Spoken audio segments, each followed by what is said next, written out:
In Mark chapter 10, we get the story about two of Jesus' disciples, James and John, the sons of Zebedee, asking Jesus to be able to sit on his right and his left in positions of power. It's really quite a sort of immature and arrogant request that they make to Jesus, and not surprisingly, Jesus gives them a rather stern response. He says,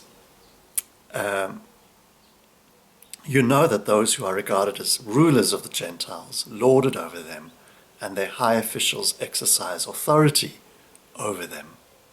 And so he describes the way it is in the world, that when people get into positions of authority or power, they like to lord it over, to exercise that authority and to kind of revel in the position of power that they have.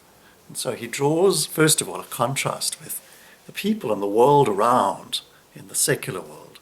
And then he says, in Mark 10, verse 43, he says, not so with you. Not so with you. And so he is saying to John and James that they must not be like the Gentiles, like other people. They need to follow a different kind of path. And then Jesus unpacks what that path is about in verses 43 to 45 of Mark chapter 10. He says, instead, whoever wants to be great among you must be your servant. And whoever wants to be first must be a slave of all. And then comes the kicker. He says, for even the Son of Man did not come to be served, but to serve, and to give his life as a ransom for many. Even the Son of Man, even I, Christ, the Son of God, did not come to be served, which I'm entitled to, but instead to serve. In fact, to serve by laying down my life as a ransom for other people.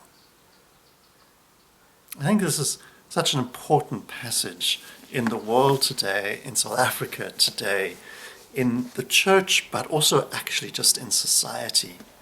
I think if I have a critique of South African society today in 2021, and particularly of our government, it is a failure of public service.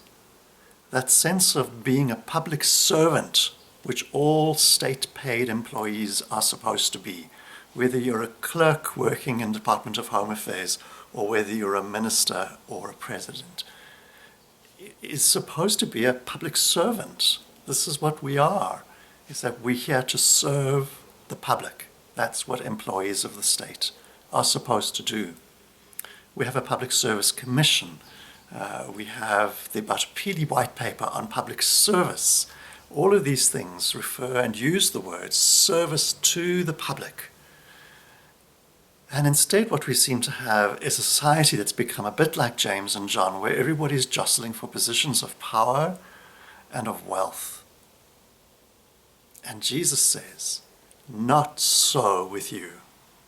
Not so with you. The Gentiles may do that, but this is not what you are supposed to be doing. Instead, what Jesus calls us to do as Christians, not as Anglicans, just as Christians, all Christians, every Christian in this country. And remember that most people in South Africa say that they're a Christian. Every Christian in this country is intended to be a servant of society. That's what Jesus tells us to do, to become servants, slaves, to lay down our lives for each other. So if you're working for the state, if you're employed by the state, as I was for many years as a social worker, I want you to think about yourself as a public servant. I don't care whether you're a chief director or whether you're just an entry-level general assistant.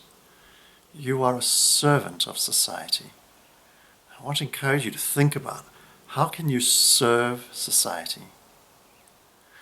But I'm not just directing this at those who are employed by the state, but really every single one of us, even those who are not employed by anybody. We are called to be servants. This is what Jesus says. We're called to be servants, to lay down our lives for others. And I want to encourage you this week to take on a servant mentality. That might sound like a terrible thing for us to do. We want to cast off a servant mentality. But actually what he's inviting us to do is to take on the service mentality that he took on. That's part of what it means to be a follower of Christ, is to think of yourself as a servant. I'm here to serve the world. And then look for opportunities to give your time, your expertise, your resources in service of other people. Not expecting a reward, not expecting anything back, not doing it because you have to, but doing it because you choose to invest in making this world more and more like the kingdom of God.